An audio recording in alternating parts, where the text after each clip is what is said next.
Bado tunaendelea kutembelea mabanda mbalimbali, na wewe mtazamaji popote pale ambapo unatutazama unaendelea kupata elimu kama si kufahamu mabanda mbalimbali na kazi zao zipi ambazo wanazifanya. Hapa ambapo unaniona nimesimama, nipo kwenye banda la Tume ya Utumishi wa Mahakama, kwenye banda kubwa kabisa la Wizara ya Katiba na Sheria. Tutafahamu ni kivipi hii tume inafanya kazi, ni kivipi hii tume imeundwa na kina nani wanaiunda hii tume, na wewe wananchi wa kawaida nikijumuika na mimi pia napata faida ipi kuweza kuifahamu hii tume. Endelea kubaki nasi ili uweze kufurahia maonyesho haya ya Sabasaba ambayo ikiwa ni jubilei ya miaka 50. Ndugu mtangazaji, Tume ya Utumishi wa Mahakama kwanza ni taasisi ya serikali.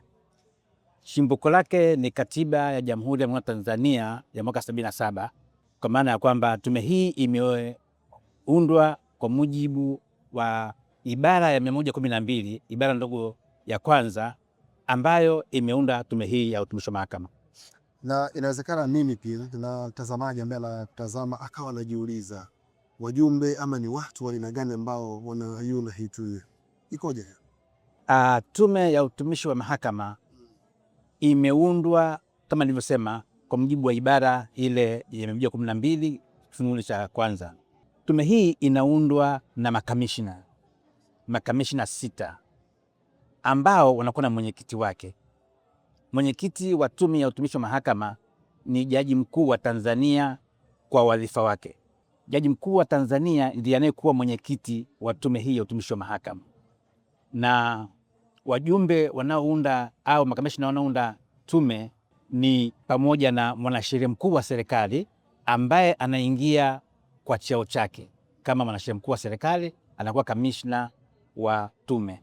Jaji kiongozi wa Tanzania kwa nafasi yake anaingia moja kwa moja kuwa kamishna wa tume hii ya utumishi wa mahakama.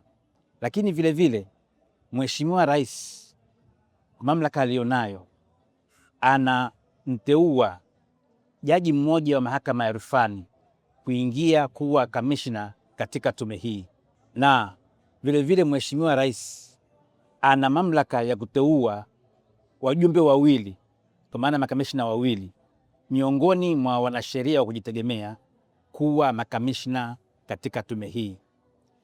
Na tume hii inafanya kazi zake na katibu.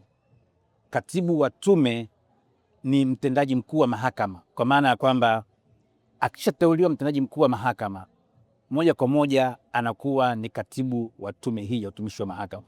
Hii ndio mjumuisho unaounda hii tume ya utumishi wa mahakama. Na hii tume majukumu yake ama kazi yake haswa ni? Ndugu mtangazaji, awali nilisema kwamba tume hii na katibu. Sasa Katibu wa tume ndiye anayetekeleza maamuzi yote ya tume yanayotolewa, na maamuzi ya tume huwa yanatolewa kwenye vikao.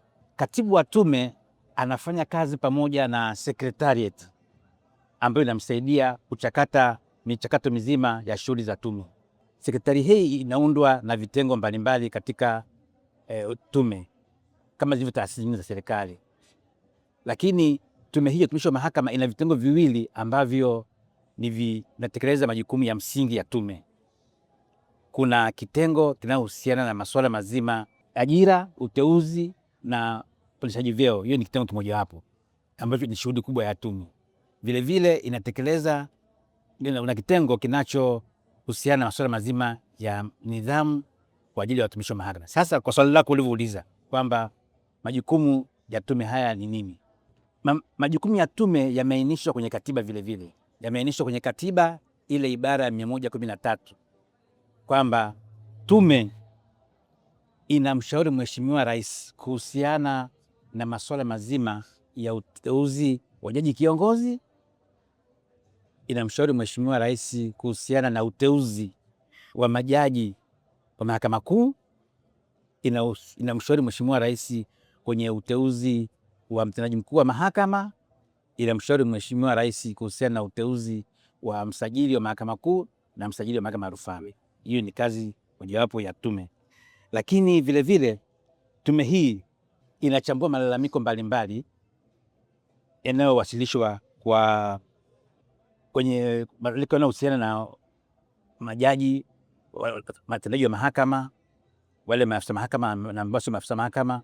Vilevile tume hii inamshauri Mheshimiwa Rais, lakini wakati huo huo tume ni mamlaka ya ajira na nidhamu kwa watumishi wa mahakama. Tunapozungumzia watumishi wa mahakama, tunazungumzia watumishi ambao ni maafisa wa mahakama, lakini wakati huo huo kuna watumishi wa mahakama ambao sio maafisa wa mahakama. Maanake nini, ndugu mtangazaji?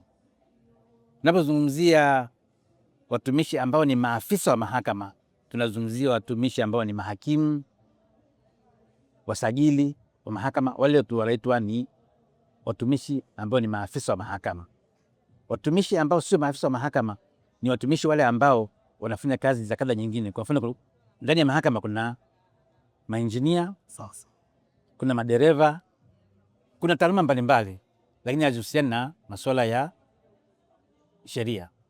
Wale wanaitwa watumishi ambao ni maafisa wa mahakama, ambao sio maafisa wa mahakama, watumishi wa mahakama. Ni mkurugenzi huyu wa huduma za taasisi Mr. Mwari ambaye anapatikana hapa kwenye banda la Tume ya Utumishi wa Mahakama ambalo liko ndani ya Wizara ya Katiba na Sheria. Wewe mwananchi wa kawaida kama ilivyo mimi ambaye nimepata kujua chimbuko la tume inaundwaje, lakini pia majukumu yake, na mimi wananchi wa kawaida ilimsa vipi. Bado tupo kwenye jubilei ya miaka 50 ya maonyesho haya ya kimataifa ya kibiashara maarufu kama Sabasaba, tukitembelea mabanda mbalimbali. Kituo ambacho tumeshia hapa ni kwenye kituo cha banda la utumishi wa banda la Tume ya Utumishi wa Mahakama. Mpaka wakati mwingine tena, tuendelee kufurahia maonyesho haya ya Sabasaba.